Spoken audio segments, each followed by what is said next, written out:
नमः फलपञ्चामृत स्नानम् ॐ आप्यारस्वतमे हृदे विश्वदस्तो वृष्टयो भाजश्च सङ्गते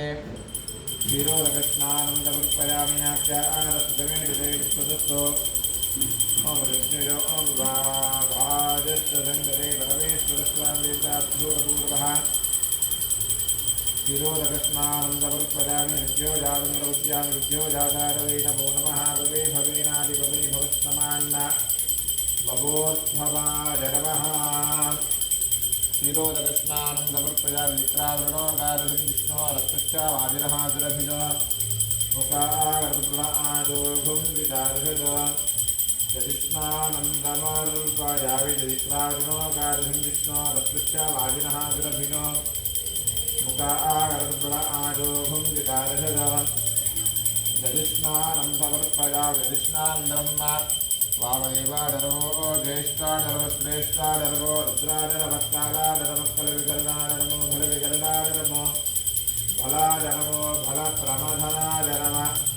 सर्वभूतगमनाडरमो मनोन्मनाडरमः दधिस्नानं समर्पयामि अघोरेभ्यो दघोरेभ्यो घोरघोरधरेभ्यः सर्वेभ्यः सर्वधरेभ्यो नमस्तेऽस्तु रुद्ररूपेभ्यः मधुवादारदारदेवदक्षरं विहिन्दवः माध्वेन सन्तोषदे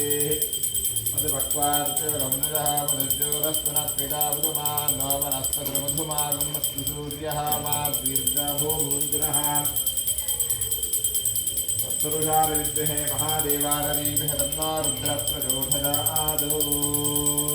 स्वादुरमिन्द्रारभवेद्रान्ये स्वादुरमित्राय वरुणानवादवे बृहस्पते मधुमामदाब्जः करोदकस्नानं समर्पयामि फलाभिषेकान् च करिष्ये या प्रणीर्य आवदापुष्पाराश्राप्तिः बृहस्पतिप्रसूता तारो विञ्चन्तुम्हातः करोदकस्नानं समर्पयामि या प्रणीर्य आवदापुष्पाराश्राप्तिः बृहस्पतिप्रसूता तारो विञ्चन्तुम्हातः करोदकस्नानं समर्पयामि तदस्नान्तरं परमेश्वरी मातृदेवताभ्यो नमो नमः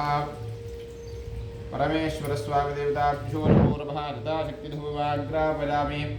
वनस्पत्युर्भो दिव्यो गन्धाढ्यो गन्धत्वमहाग्रे सर्वदेवानां धूपोर्म प्रतिगुक्ष्यतां धूपमाग्रापयामि साध्यं त्रिवनिषेक्तवनिना विद्मराग्रहार मङ्गलं दीपं त्रैलोक्यनिग्रहारः उपचारं प्रेक्षामि देवारवरमात्मने नमः धूमाग्रापयामनस्पत्युर्भो दिव्यो गन्धाढ्यो सर्वदेवानां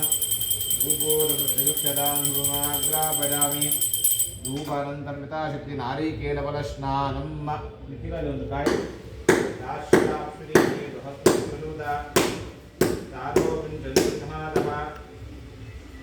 फलोदकस्नानं समर्पयामि फलोदकस्नानं समर्पयामि या प्रणीर्य आवदापुष्पाराश्राप्तिः प्रसूता तारो विञ्चन्तुम्हातः नारिकेलफला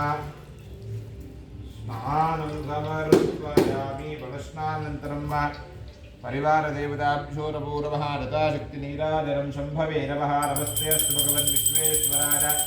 महादेवाय त्रयम्बकाय त्रिपुरान्तकाय त्रिकाग्निकालाय कालाग्नि रुद्राय नीलकण्ठाय मृत्युञ्जयाय सर्वेश्वराय सदाशिवाय श्रीमन्महादेवाय नमः नीराजनं समर्पयामि कलशुद्ध्यर्थम् आचमनीयं समर्पयामि रक्षान्धारयामि हर नमः पार्वतीपतये हर हर हर महादेव हर शम्भो शङ्कर हर अद्य करिष्यमाणः विशेषतः माघशिवरात्रिसन्दर्भाङ्ग आरुद्रा नक्षत्र इन्दुवादरसन्दर्भाङ्ग प्रातःकाल परमेश्वरस्वामिदेवताभ्यो पूर्वः फलपञ्चामृतभिषेकस्नान सम्पूर्णफलप्रसादसिद्धिरस्तु।